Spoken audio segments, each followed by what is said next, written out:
వారికి కూడా బెదిరించే వాళ్ళకి ఈ సందర్భంగా ఒకటే తెలియజేస్తున్నాం. గొంతుకులు కోస్తాం, కుత్తుకలు కోస్తాం, ఇలాంటి నినాదాలకి భయపడే వాళ్ళం ఎవరూ లేము ఇక్కడ. అలాంటివన్నీ చూసే మిమ్మల్ని మీలాంటి వాళ్ళని ఎదుర్కొని ఇక్కడ దాకా వచ్చాం. ఇలాంటి పిచ్చి బెదిరింపులు కానీ, పనికి మాలిన బెదిరింపులు కానీ దయచేసి చేయకండి. తాటాక చప్పులకి ఇక్కడ ఎవరు భయపడేవారు లేరు. ఇంకా సంస్కారం ఉంది కాబట్టి, మాట మీద గౌరవం ఉంది కాబట్టి ఇంకా చాలా పద్ధతిగా మాట్లాడుతున్నాం. ముఖ్యంగా అధికార యంత్రాంగం అందరికీ, right from constituency level to the state level, my appeal to all the officials, make sure you give us implement the good governance.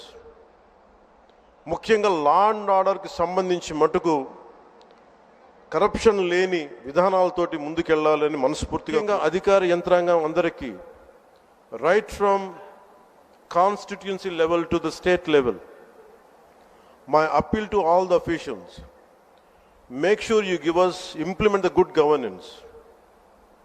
ముఖ్యంగా లా అండ్ ఆర్డర్కి సంబంధించి మటుకు కరప్షన్ లేని విధానాలతోటి ముందుకెళ్లాలని మనస్ఫూర్తిగా కోరుకుంటా ఉన్నాం.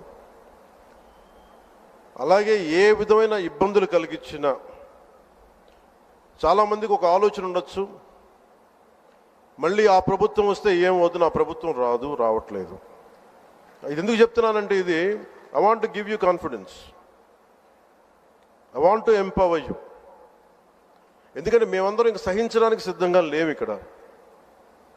ఈ కూటమి ప్రభుత్వం తక్కువ మేము మాట్లాడుకుంది 15 నుంచి 20 ఏళ్ళు ఉండాలి. ఎందుకు అనుకున్నామంటే, ఆంధ్రప్రదేశ్ వికసిత్ ఆంధ్రప్రదేశ్గా ఉండాలి, వికసిత్ భారత్లో భాగంగా ఉండాలి. అంటే ఈ ఐక్యత చెడగొట్టే పరిస్థితుల్లో నేను లేను, ఎవరు కూడా లేవు. అలాగే ఇది గత ప్రభుత్వ పాలకులు కూడా ఇది గుర్తుపెట్టుకోవాలి. మీరు కనుక ఇలా అలాగే ప్రత్యేకించి రోడ్ల మీదకి వచ్చి బ్యానర్లు పట్టుకొని గొంతుకులు కూసేస్తాం, సినిమాలు చెప్పడానికి చాలా బాగుంటాయి ఇవి. నేను సినిమాల నుంచి వచ్చిన వాడిని, సినిమాలు చెప్పడానికి చాలా బాగుంటాయి. నిజ జీవితంలో అవి నమ్మి మోసపోకండి. కాలు మక్కిలు ఎరకొట్టి కింద కూర్చోబెడతాం. జాగ్రత్త, పిచ్చి వేషాలు వేయకండి ఎవరు కూడా. ఇవి సరదాగా ఉండే విషయాలు కాదు ఇవి. శాంతి భద్రతలను ఏమాత్రం క్షీణిస్తే చిన్నపాటిది కూడా సహించం. మీకు బలంగా తెలియజేస్తాను ప్రజలందరికీ కూడా.